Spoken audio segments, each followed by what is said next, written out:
어제부터 온라인에서 다시 회자되고 있는 패러디물입니다. 30대 그룹 전문 경영인 퇴직금 상위 20명을 표로 만들었는데 전 현대자동차 부회장 등에 이어 사위에 이름은 곽상도 아들, 계열사는 화천대유, 퇴직 전 직급 대리, 퇴직금은 50억 원으로 바뀌어 있습니다. 어제 1심 법원이 곽상도 전 의원에 대한 50억 원 뇌물 혐의에 대해 무죄를 선고하자 인터넷 커뮤니티 등을 통해 비판 여론이 들끓고 있습니다. 분해서 일을 못하겠다부터 정말 역겹다, 기가 막히고 코가 막힌다, 참 공정하고 상식적이다까지 울분에 찬 반응은 기본, 판결을 비꼬는 댓글도 줄을 이었습니다. 한 시청자는 아주 좋은 판례입니다. 저는 차장급이니 퇴직 때 7, 80억은 받을 수 있겠네요. 고맙습니다 판사님이라고 글을 남겼고 이에 아버지가 검사 출신이 아니라서 안 된다는 답글도 이어졌습니다. 또 미안하다 애들아, 곽상도가 아니라서와 같은 자조 섞인 반응도 나왔습니다. 특히 아들 병채 씨가 결혼해 아버지 곽상도 전 의원과 독립적인 생계를 유지해왔다며 부자지간을 경제공동체로 보기 어렵다는 판결 취지에 대한 비판도 이어졌습니다. 앞으로 뇌물을 줄 때는 자녀들 입사시켜서 퇴직금 성과급으로 주면 된다며 50억까지는 무죄, 상속 증여 모두 그냥 퇴직금으로 처리하면 된다며 기가 막힌 절세 효과라고 꼬집기도 했습니다. 아예 이번 판결은 앞으로 합법적인 뇌물 공여 및 수수 방법을 창조했다는 것이라는 비판까지 이어졌습니다. 또 판결 이전에 검찰이 뇌물 혐의를 제대로 입증하지 않은 것 같다며 애초에 검찰이 수사 의지가 있었는지가 의심된다는 의견도 나왔습니다. 곽상도 전 의원을 비롯해 이른바 대장동 50억 클럽으로 지목된 대다수가 법조인 출신입니다. 이 때문에 사법부에 대한 노골적인 불신을 표출하는 시민도 많았습니다. 50억 클럽 사람들이 안도의 한숨을 내쉬고 있겠군이라며 이들에게 사법부가 최종적으로 면죄부를 주려는 것 아니냐는 반응도 있었습니다. 국민의힘 곽상도 전 의원의 아들이 화천대유 김만배 씨로부터 받은 퇴직금 50억 원이 뇌물이 아니라는 판결이 나와서 비난 여론이 들끓었죠. 야당은 50억 클럽 특검을 주장했고 결국 국민의힘도 특검 법안을 상정하는 데 동의를 했습니다. 다만 이런 조건을 달았는데요.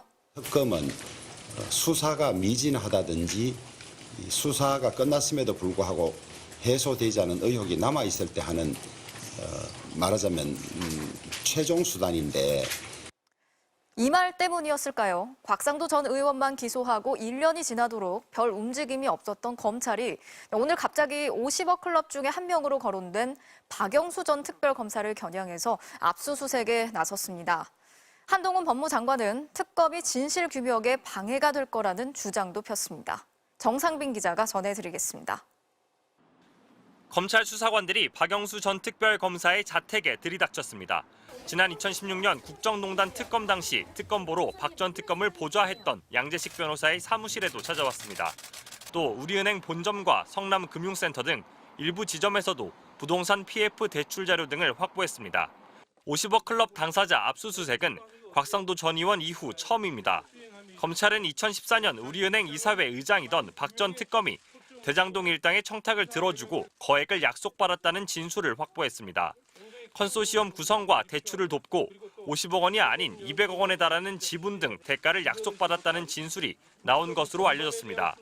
검찰은 양재식 변호사는 당시 청탁과 대가 약속 등을 전달한 공범으로 보고 있습니다. 정영학 녹취록에는 지난 2014년 11월 일당들이 컨소시엄 구성에 대해 얘기하면서 진정한 친의 한 수는 양 변호사다. 최고의 수라고 말하는 대목도 나옵니다. 공교롭게도 국회 법제사법위원회가 50억 클럽 특별검사법 논의를 시작한 날 검찰이 50억 클럽 강제 수사에 나선 셈입니다. 법사위에 출석한 한동훈 장관은 특검보다 검찰 수사가 먼저라는 입장을 밝혔습니다.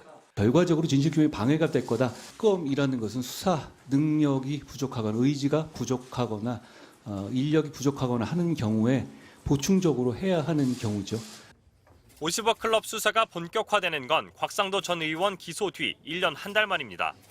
정치권의 특검 추진 명분을 약하게 하려고 일정에 맞춰 압수수색했는지에 대해 검찰 관계자는 영장을 청구해 법원이 발부해야 하기 때문에 불가능하다고 선을 그었습니다.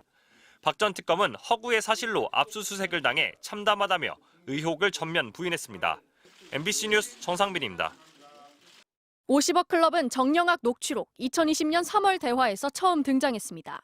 김만배 씨가 50개가 몇 명인지 세보자며 최재경, 박영수, 곽상도, 김수남, 홍성근, 권순일 6명 이름을 나열한 겁니다. 변호사들은 고문료로 주면 되는데 박영수 전 특검 딸과 곽상도 전 의원은 안 된다며 전달 방법도 논의합니다.